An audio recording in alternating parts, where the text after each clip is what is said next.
नमस्कार, मैं अंजना। नालंदा न्यूज में आपका स्वागत है। नालंदा न्यूज देखने के लिए हमारे चैनल को लाइक करें, सब्सक्राइब करें व शेयर करें। नालंदा न्यूज हर दिन हर पल की खबर आपको दिखाता है। G20 में चीन को पटकनी देने को तैयार भारत, ड्रैगन के खिलाफ बनाया ये प्लान। भारत में आज से G20 शिखर सम्मेलन की शुरुआत हो रही है। सुबह 9:30 बजे से भारत मंडपम में विदेशी नेता इकट्ठा होने लगेंगे। 2 दिनों तक चलने वाले इस सम्मेलन पर पूरी दुनिया की निगाहें हैं। इसकी सबसे बड़ी वजह यह है कि सम्मेलन में दुनिया की 20 सबसे बड़ी अर्थव्यवस्थाओं वाले मुल्क शामिल हो रहे हैं। वहीं G20 सम्मेलन में भारत ने चीन को पटकनी देने की तैयारी कर ली है। भारत ने एक ऐसा प्लान बनाया है जो उसे विदेश नीति के मोर्चे पर चीन से एक कदम आगे रखेगा। दरअसल भारत चाहता है कि G20 में अफ्रीकन यूनियन को भी शामिल किया जाए। इसके लिए भारत लंबे समय से पुरजोर कोशिश करता रहा है। उसकी कोशिशें अब नतीजे में बदलने वाली हैं, क्योंकि अफ्रीकन यूनियन का G20 में शामिल होने का रास्ता साफ होने वाला है। भारत ग्लोबल साउथ का नेतृत्व करना चाहता है। चीन भी यही इरादा रखता है। यही वजह है कि दोनों देश अफ्रीकी देशों से अपने संबंध मजबूत बनाने में जुटे हुए हैं। हालांकि अभी के घटनाक्रम दिखा रहे हैं कि भारत ने बाजी मार ली है। अफ्रीकन यूनियन G20 में होगा शामिल। सूत्रों से मिली जानकारी के मुताबिक अफ्रीकन यूनियन यानी AU G20 में शामिल होने वाला है। G20 सम्मेलन से पहले घोषणा पत्र पर काम कर रहे सदस्य देशों के शेरपाओं की बैठक में अफ्रीकन यूनियन को संगठन में शामिल करने पर चर्चा हुई है। वे इसे सदस्यता देने के लिए सहमत हो गए हैं।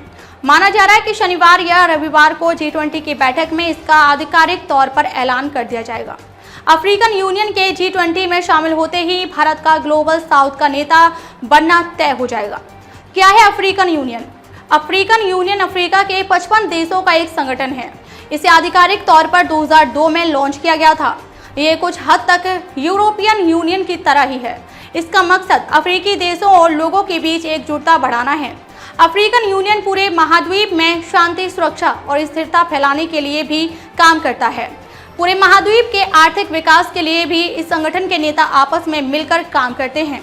एक लाइन में कहें तो इसका मकसद सुरक्षा और स्थिरता स्थापित कर अफ्रीका महाद्वीपों को आर्थिक रूप से मजबूत बनाना है। आप कहीं नहीं जाइएगा, हम अभी हाजिर होते हैं छोटे से ब्रेक के बाद। आइए गांधी जी के बताए हुए कदमों पर चलें और एक स्वच्छ और सुंदर भारत की रचना करें।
ब्रेक के बाद आपका पुनः नालंदा न्यूज में स्वागत है।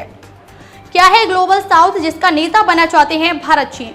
संयुक्त राष्ट्र के मुताबिक अफ्रीका, दक्षिण अमेरिका और कैरिबियन, एशिया यानी इजराइल, जापान और दक्षिण कोरिया के बिना और ओशिनिया यानी ऑस्ट्रेलिया और न्यूजीलैंड के बिना के देशों को ग्लोबल साउथ के तौर पर देखा जाता है। इस क्षेत्र के प्रमुख देश भारत, चीन और ब्राजील हैं। यही वजह है कि चीन और भारत के बीच ग्लोबल साउथ का नेता बनने की होड़ लगी हुई है।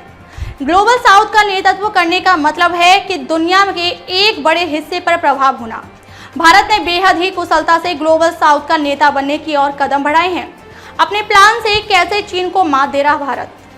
अफ्रीका महाद्वीप में भारत की मौजूदगी 1950 के दशक से हो रही है।